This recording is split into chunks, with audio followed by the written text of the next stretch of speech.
Om Swastiastu. Assalamualaikum, salam sejahtera untuk kita semua. Shalom, Namo Buddhaya.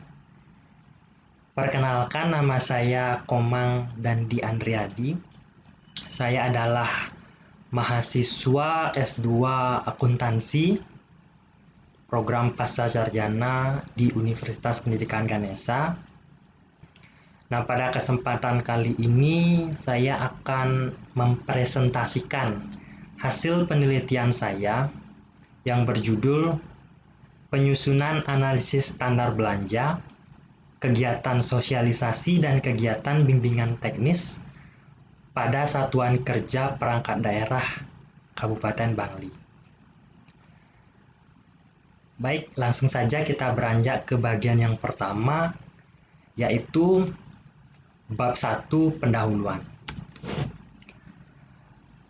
Ada beberapa poin penting yang saya perlu tekankan pada bagian latar belakang. Poin yang pertama, penganggaran tradisional sudah tidak relevan lagi untuk diterapkan. Kenapa tidak relevan lagi untuk diterapkan?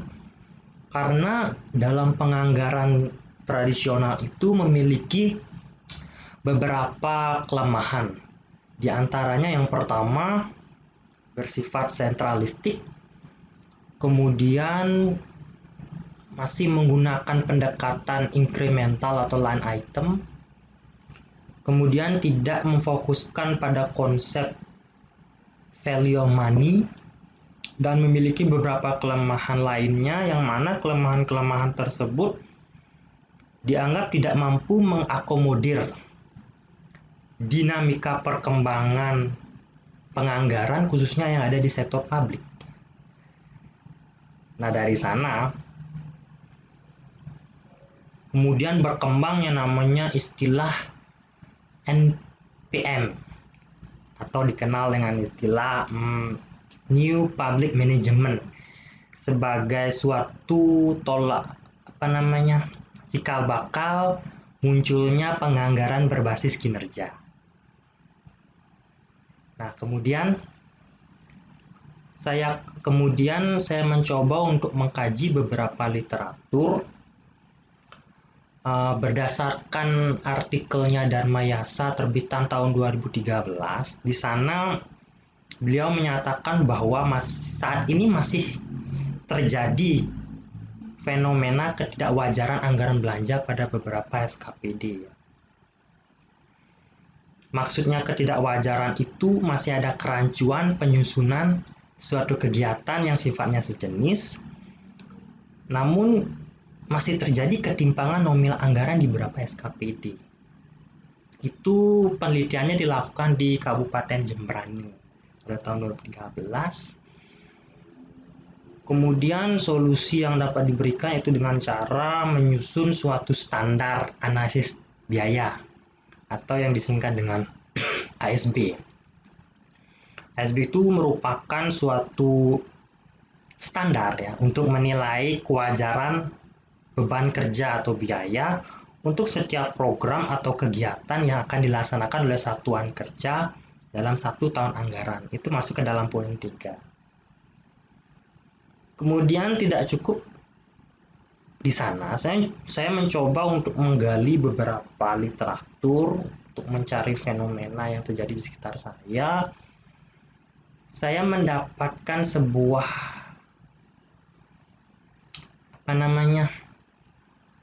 fenomena yang mana saya kutip dalam artikelnya Windiani pada tahun 2018. Di sana menyebutkan bahwa anggaran belanja untuk pemerintah Kabupaten Bangli di tahun 2017 itu tidak terserap secara optimal. Nah, mungkin kenapa bisa tidak terserap secara optimal? Mungkin kita bisa lihat di grafik yang ditampilkan di slide ya.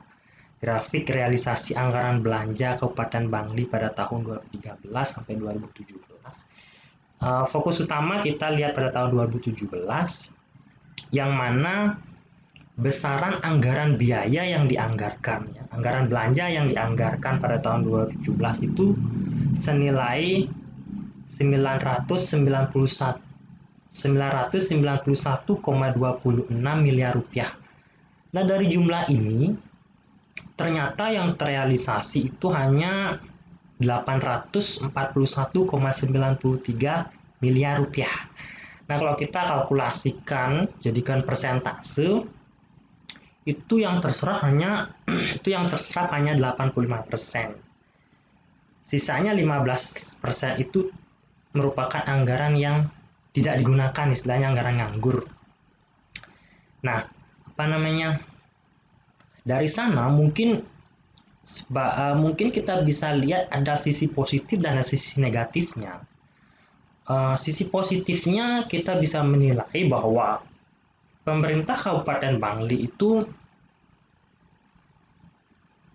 tidak melakukan pemborosan, dalam artian dia tidak melebihi anggaran yang telah ditetapkan. Tapi di sisi lain, masih ada 15% yang istilahnya tidak terserap. Dalam artian mungkin saya bisa katakan dalam sistem waktu buat anggarannya itu dia belum optimal. Sehingga kalau dalam perspektif saya, Pemkab Bali itu perlu menyusun yang namanya analisis standar belanja. Yang saya duga ini mungkin penyebabnya masuk ke dalam poin 2 ya, tidak wajaran anggaran belanja antar SKPD, yang mana masih terjadi kerancuan ya penyusunan anggaran untuk suatu kegiatan yang sejenis, tapi terjadi ketimpangan nominal ya. Nah, dari sana peneliti saya berpikir untuk sebaiknya Pemkab Bali menyusun suatu analisis standar belanja agar penganggaran dan pengelolaan keuangan dan penganggaran yang ada di pemerintahan itu lebih ekonomis, efisien, efektif, dan terserap secara optimal. Nah, khusus pada penelitian ini, adapun kegiatan yang saya pilih untuk penyusunan model ASB, saya memilih 2 kegiatan, yaitu kegiatan sosialisasi dan kegiatan bimbingan teknis. Nah, berdasarkan latar belakang di atas, mungkin dapat ditarik beberapa rumusan masalah, ada 2 rumusan masalah.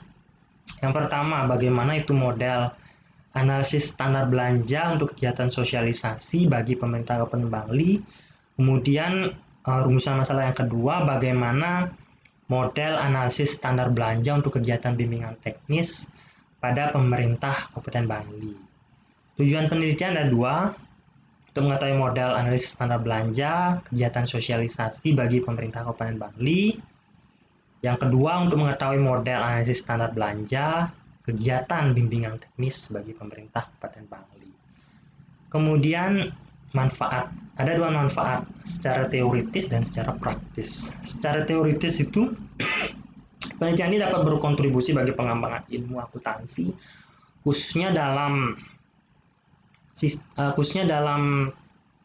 ranah penganggaran atau mata kuliah penganggaran di sektor publik, serta bisa digunakan sebagai bahan referensi bagi penelitian selanjutnya.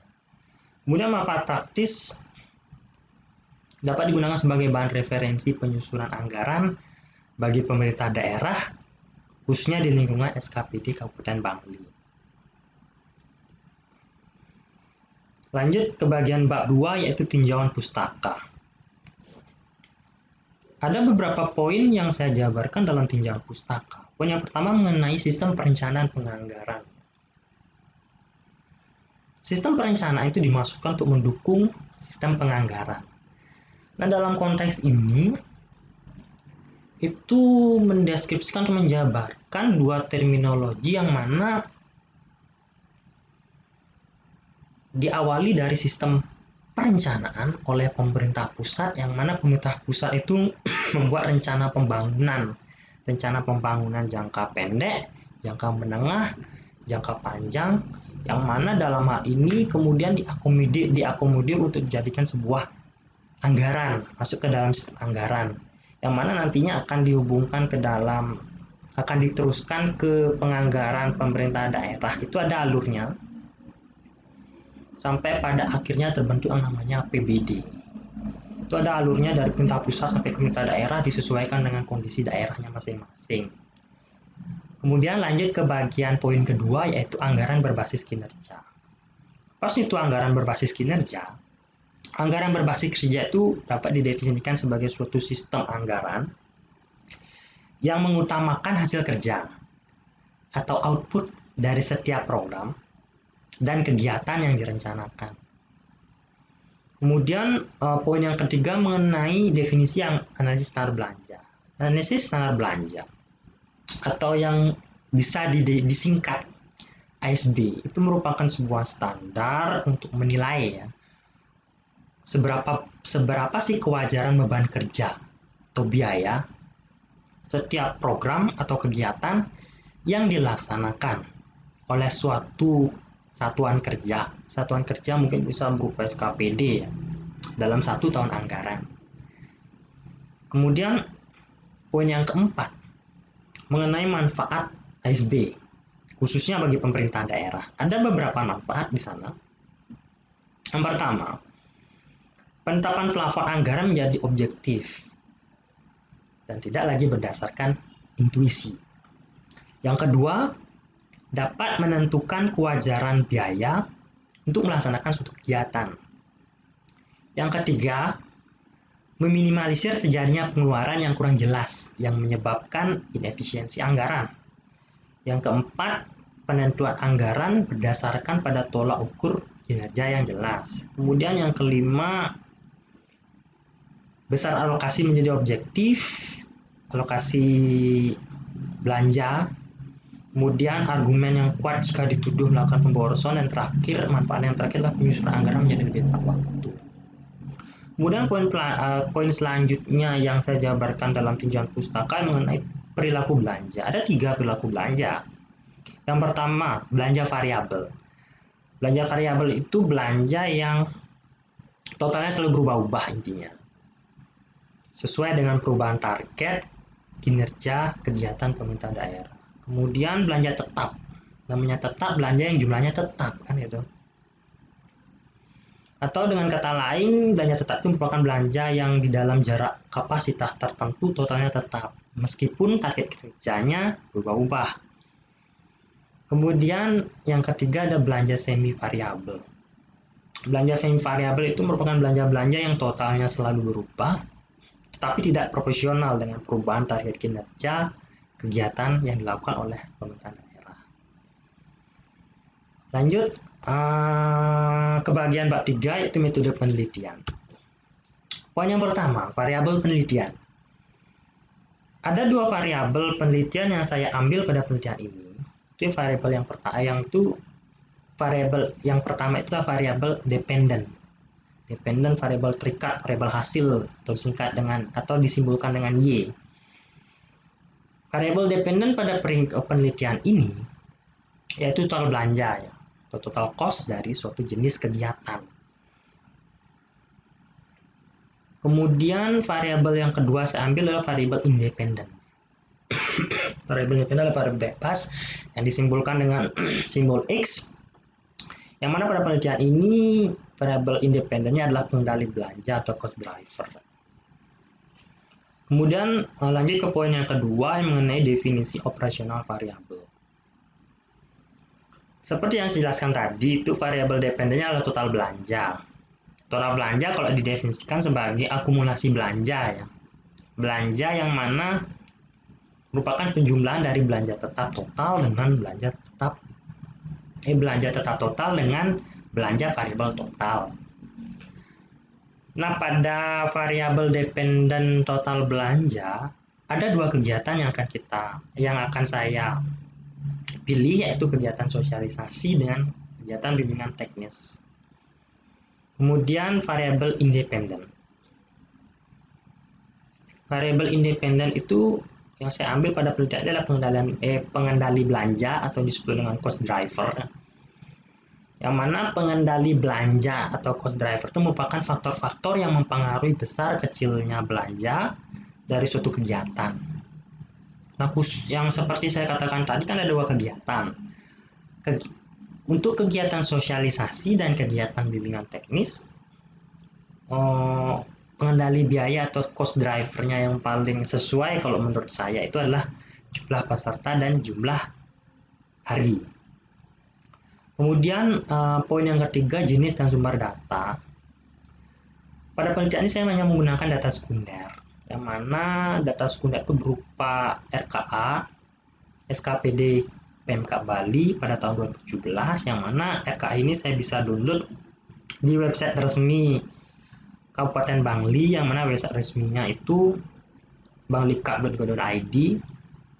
Itu ada di menu transparansi anggaran. Kemudian lanjut ke poin yang selanjutnya, itu populasi dan sampel. Populasi pada penelitian ini yaitu seluruh SKPD yang ada di lingkungan Pemkab Bangli. Nah, kebetulan pada penelitian ini saya menggunakan sampel dengan menggunakan teknik purposive sampling. Kalau didefinisikan, purposive sampling adalah penarikan sampel dengan menggunakan kriteria atau pertimbangan tertentu. Adapun kriteria atau pertimbangan tertentu yaitu SKPD yang mempublikasikan RKA pada tahun 2017 di website resmi Kabupaten Bangli pada menu transparansi anggaran. Karena dari keseluruhan SKPD yang ada pada saat itu, tidak semua yang mempublikasikan RKA-nya. Jadi yang saya gunakan sebagai sampel adalah SKPD yang hanya mempublikasikan RKA-nya. Kemudian lanjut ke poin yang selanjutnya, itu teknik pengumpulan data.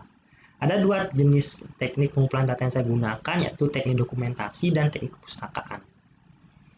Dokumentasi itu mengumpulkan dan menganalisis data-data yang diperoleh dari publikasi RKA, sedangkan kepustakaan saya juga mengkaji beberapa literatur, buku, artikel ilmiah dari jurnal, serta sumber tertulis lainnya. Kemudian masih di bab 3, belajar mengenai metode penelitian. Mengenai tahap penyusunan analisis belanja itu terbagi menjadi 4 tahap. Tahap yang pertama adalah pengumpulan data. Nah, dari keseluruhan SKPD yang ada, itu RKA-nya saya kumpulkan jadi 1.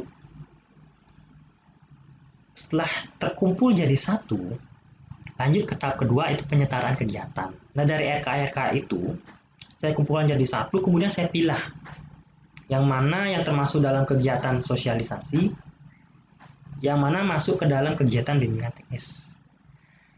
Nah, kemudian setelah saya pilah masuk ke dalam tahap 3, itu tahap pembentukan model.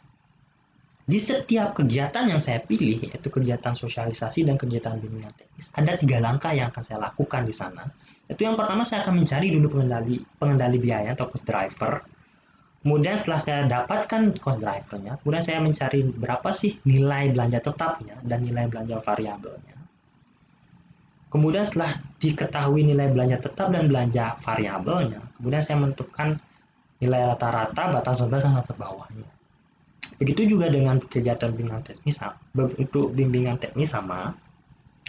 Setelah tahap 3 pembentukan model ini selesai dan nilai-nilainya sudah didapatkan, diperoleh hasilnya. Kemudian saya buatkan sebuah format ASB.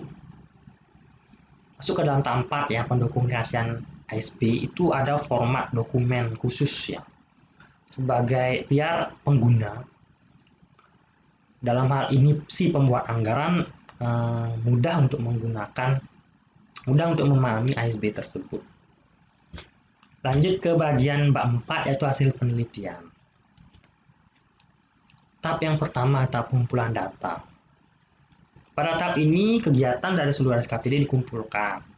Jadi 1 sesuai dengan yang saya jelaskan tadi.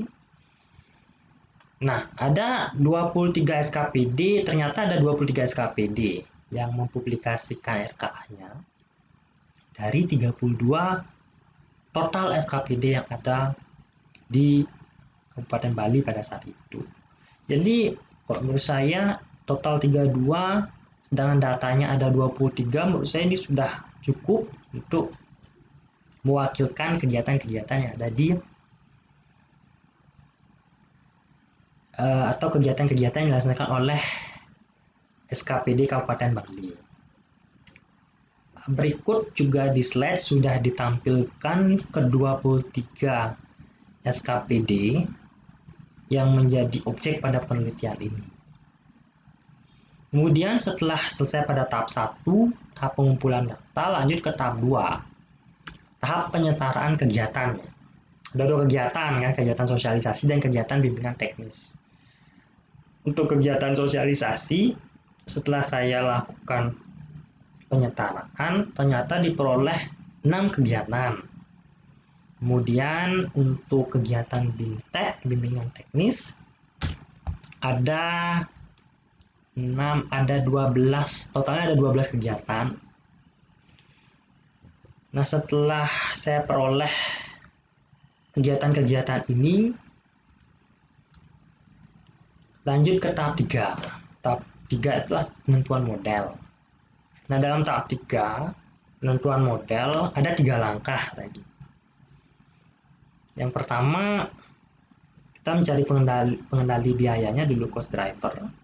Setelah itu, setelah kita ketahui cost drivernya, kita cari nilai belanja tetap dan belanja variabelnya.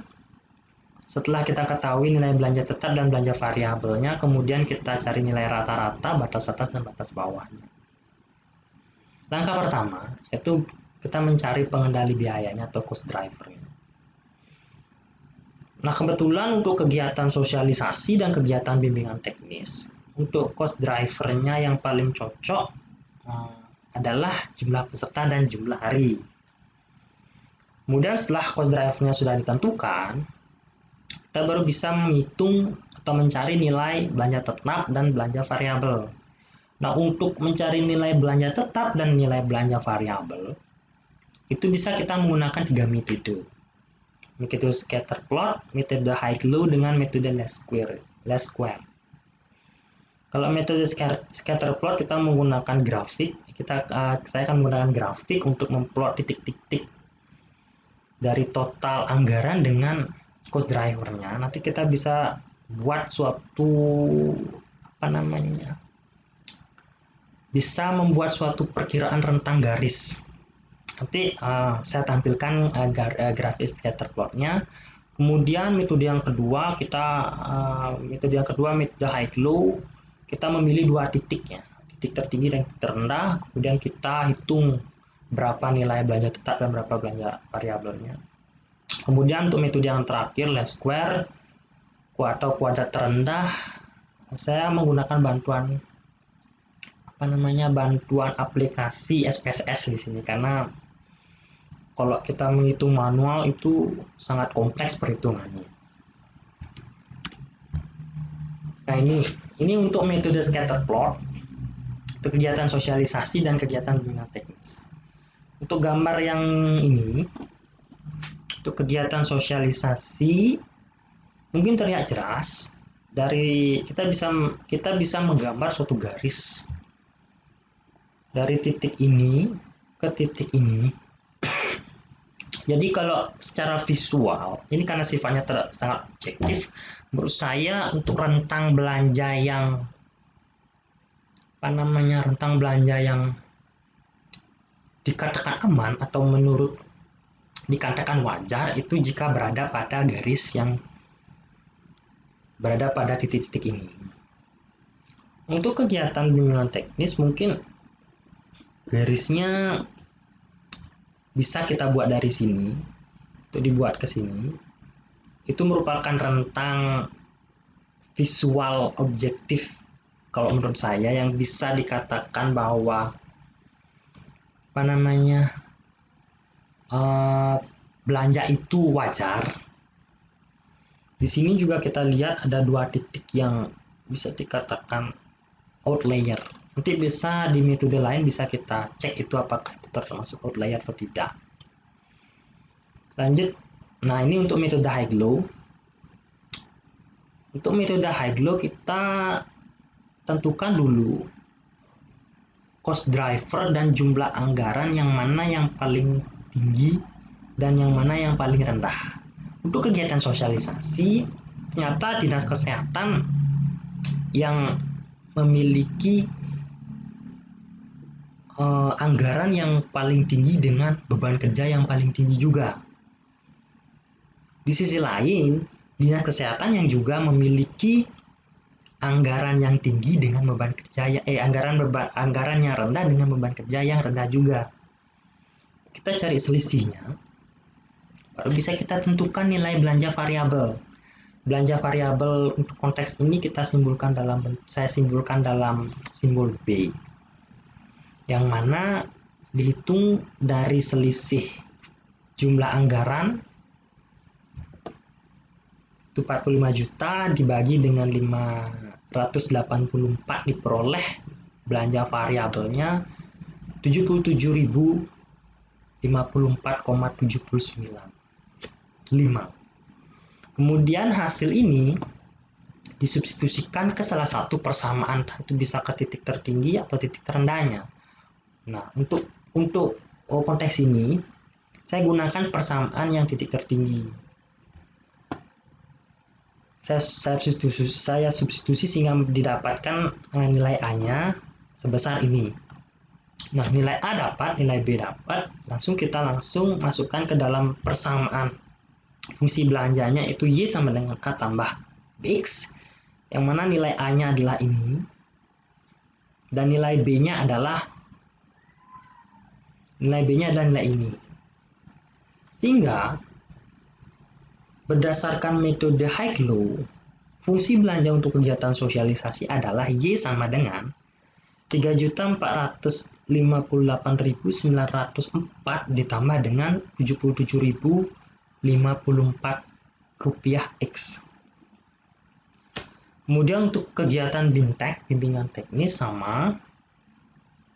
Nah, yang menariknya, fungsi belanja untuk kegiatan bimbingan teknis, nilai A-nya, nilai belanja tetapnya, saya dapatkan nilainya negatif. Dan untuk nilai A yang negatif itu sangat mustahil terjadi, dan itu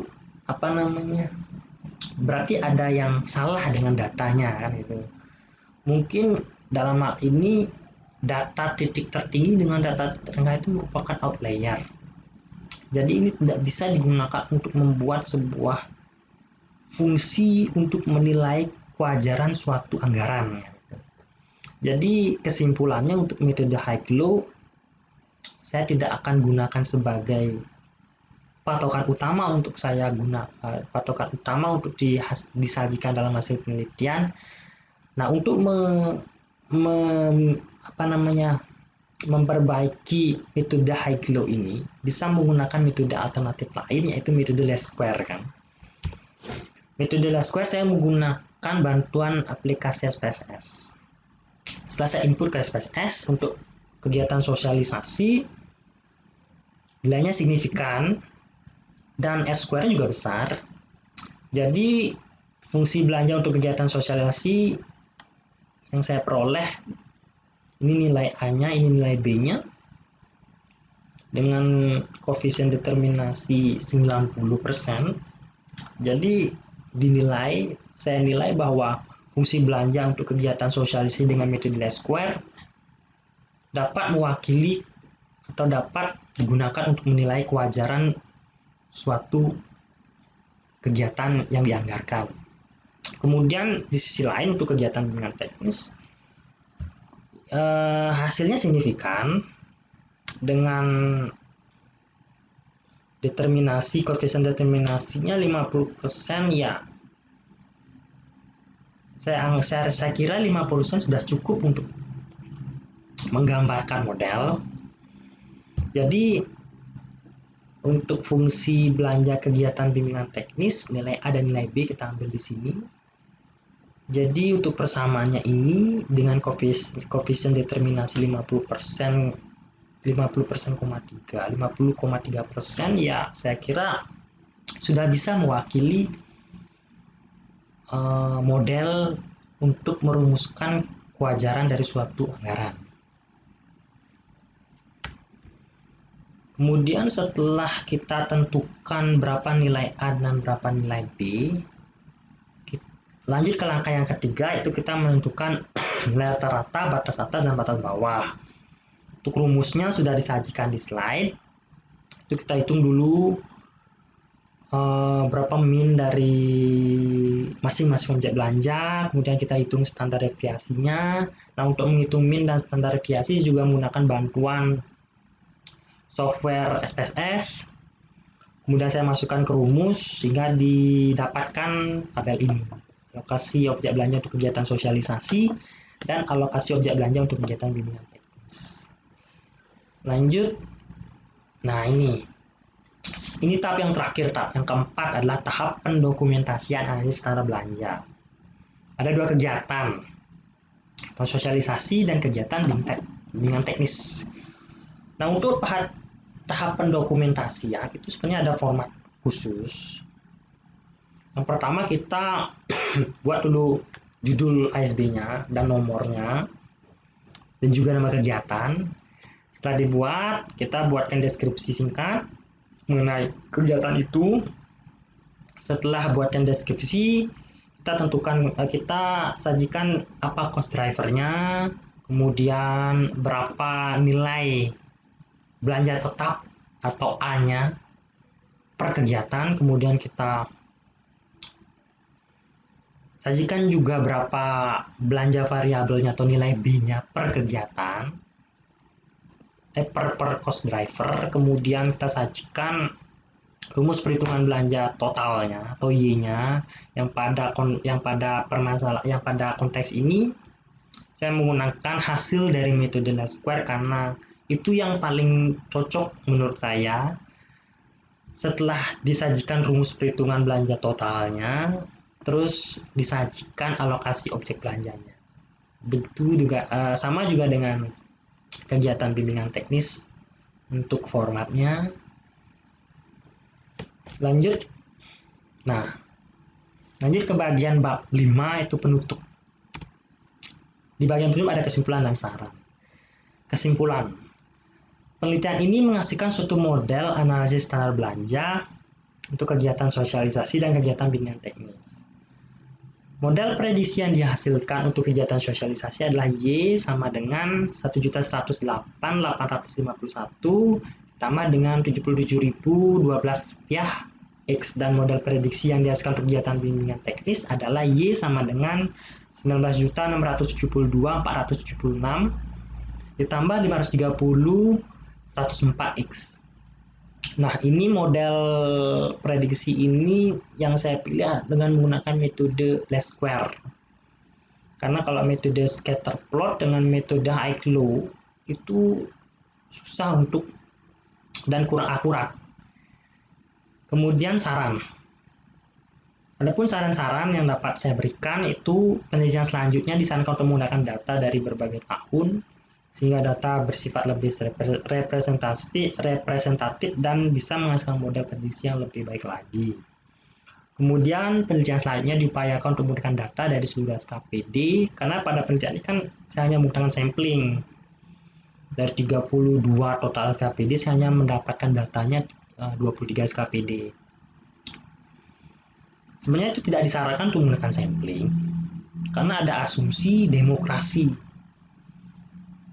Jadi untuk penelitian selanjutnya, kalau bisa diupayakan untuk menggunakan seluruh data dari SKPD.